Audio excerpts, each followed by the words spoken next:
السلام علیکم ورحمۃ اللہ وبرکاتہ۔ امید ہے آپ سب خیر سے ہوں گے۔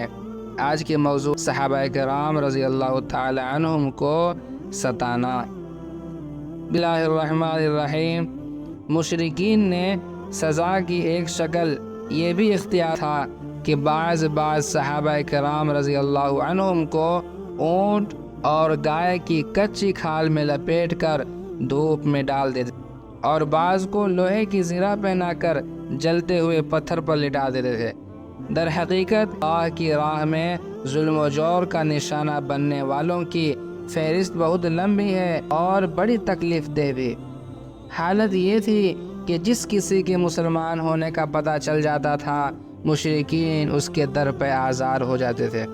دار ارقم ان ستم رانیوں کے مقابل حکمت کا تقاضا تھا کہ رسول اللہ صلی اللہ علیہ وسلم مسلمانوں کو قولاً اور عملاً دونوں طرح اسلام کے اظہار سے روک دیں اور ان کے ساتھ خفیہ طریقے پر اکٹھا ہوں، کیونکہ اگر صلی اللہ علیہ وسلم ان کے ساتھ کھلم کھلا اکٹھا ہوتے تو مشرکین آپ صلی اللہ علیہ وسلم کے تزکیہ نفس اور کتاب و حکمت کے کام میں یقیناً رکاوٹ ڈال اور اس کے نتیجے میں فریقین کے درمیان تصادم ہو سکتا تھا، بلکہ عملاً سن 4 نبوت میں ہو بھی چکا تھا، جس کی تفصیل یہ ہے کہ صحابہ کرام گھاٹیوں میں اکٹھے ہو کر نماز پڑھا کرتے تھے۔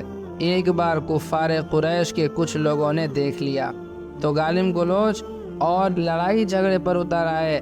جواباً حضرت سعد بن ابی وقاص رضی اللہ تعالی عنہ نے ایک شخص کو ضرب لگائی کہ اس کا خون بہہ پڑا، اور یہ پہلا خون تھا جو اسلام میں بہایا گیا۔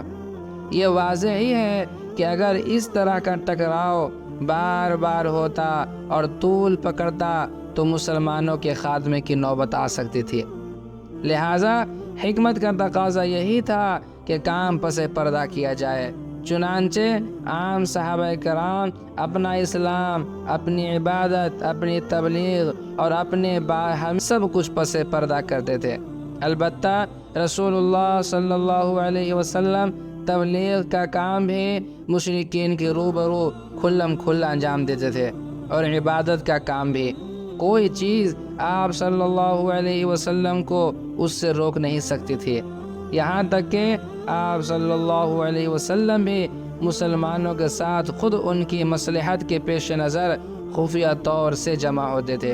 ادھر ارقم بن ابی الارقم مخزومی کا مکان کوہ صفا پر سرکشوں کی نگاہوں اور ان کی مجلسوں سے دور الگ تھلگ واقع تھا، اس لیے آپ صلی اللہ علیہ وسلم نے 5ویں سنہ نبوت سے اسی کو اپنی دعوت اور مسلمانوں کے ساتھ اپنے اجتماع کا مرکز بنا لیا۔